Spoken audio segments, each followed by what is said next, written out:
Hey guys, welcome back to the ITP Live show. I'm your host, Aman, and today we have a very interesting discussion about International Women's Day.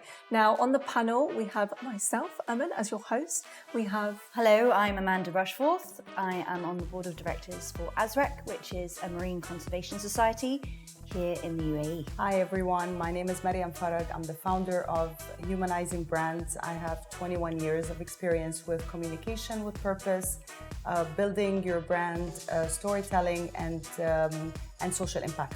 Hey guys, my name is Naomi D'Souza. I'm a digital content creator, an engineer, and even a digital strategy consultant. Perfect. The theme for this year's International Women's Day, as chosen by UN Women, is Gender Equality Today for a Sustainable Tomorrow. So I'm just going to put the question out there. What does International Women's Day or Women's Equality mean to you? So for me, it's an opportunity to really talk about the challenges for women across the globe, but also to remind brands that there's so much that we can do when it comes to gender equality, when it comes to inclusion and diversity, when it comes to women in leadership throughout the years. I was in the science field and then I moved on to mechanical engineering. Along with that, I even got my black belt in karate. So literally, I've always been in male-dominated fields, and I've always noticed that men would always be like, "Oh, can I help you hold that drill machine?" Or they would try to punch me or kick me a little harder while we were sparring during the karate fight. So I think it's all about equality. It's just that it's kind of like I look at everyone as human beings per se, not really gender specific. And it's like, if you can do something, so can I. And that's all that women want. So how do you promote women empowerment through your social media or the work that you do? How do I promote women empowerment? I really do not promote just women empowerment. I promote self-awareness. I promote self-growth, mental health. How to really go after your dreams and make them a reality, how to action yourself. So throughout Humanizing Brands, which is my venture, it's strategize, act, impact. Yeah, I think there are two ways I kind of promote women empowerment. The first way is to show that everyone is equal.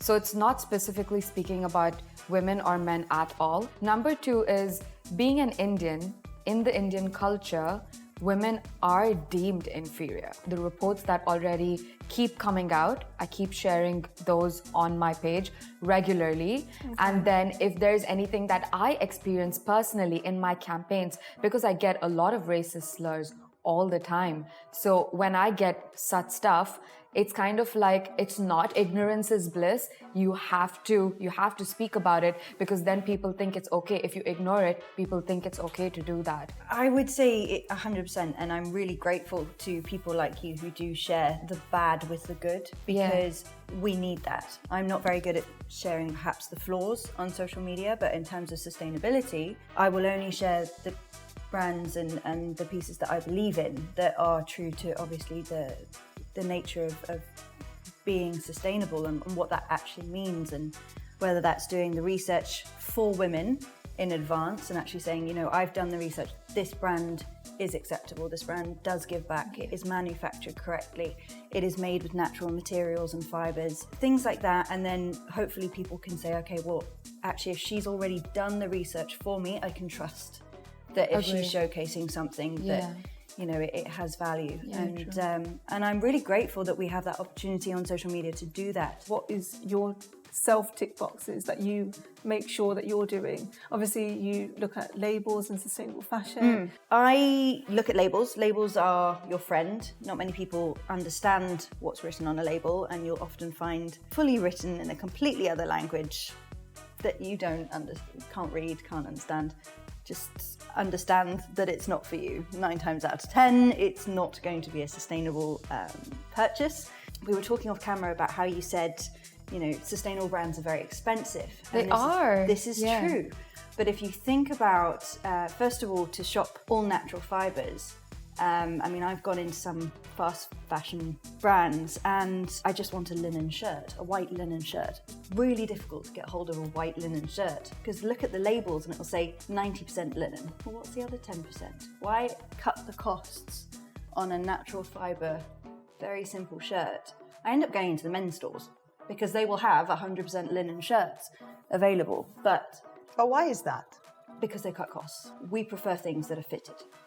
So there's more time taken in terms of the pattern cutting and the production and the manufacturing to make things that fit different sized women. We also have to take into account there's different areas on our bodies that need movement.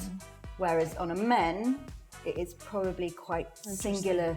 That's very interesting, actually. Shape. So all of those things taken into account are tiny, minute costs, but they'll add up on a P&L if you are a fast fashion brand producing 4,000 of them in one go. Then that's obviously a much larger cost in it really fabric is to make it more move. about who is making them. I mean, obviously I mentioned it before, but it's really important that we know who is making our clothing.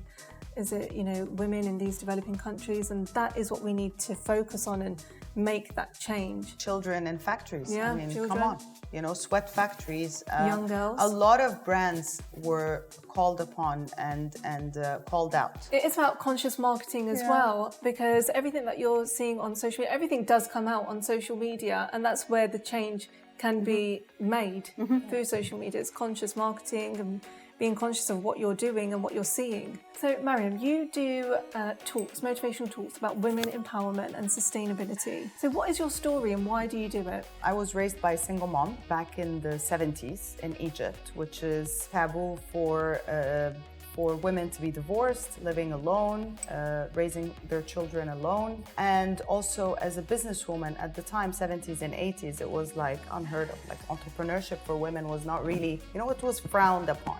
I was raised by a very strong, resilient woman who embedded within me and my two brothers going out there and following your dreams and making them a reality, and just always being positive and motivated to take that extra step and to always be a fighter. I'm a mother of two boys, so it goes in two different directions. One is how to raise my boys to be gentlemen, to be conscientious of how they treat women. The second part is I would love to see women and girls financially independent. Always thrive to have something for yourself. Never depend on anyone else feeding you. And this is the message that I send out to young girls. So what do you think that we need to do as a collective to spread awareness on women empowerment or sustainability? I think the people who are behind perhaps the actual engine of change are men. And this is where we need more women to come into the engineering field like yourself and actually develop technology that can potentially take all of the problems out of this manufacturing loop moving forward. The key point here is awareness, and whatever platform you have, whether it's even peer-to-peer because people trust people, for sure, or it's online, or it's through media or newspapers or magazines. I think the idea of information is key, and we are in a world of information, so it makes it very difficult to try and trust and figure out which is greenwashing and which isn't. Yeah, and I may feel I'm doing something sustainable, but I'm not. Exactly. Even when I listen to single-use plastic and all of that, I feel human beings are very visual people versus just listening. So I feel creating visual awareness really does work and hits a note much quicker and it spreads quicker. Amazing. So thank you so much, guys, for joining our International Women's Day panel. I hope you enjoyed the discussion. And of course, for everybody watching, we hope you enjoyed listening. If you are watching on YouTube, make sure you like, share, comment, and subscribe. And if you are listening to us on podcast, make sure you give us a follow. We'll see you next week.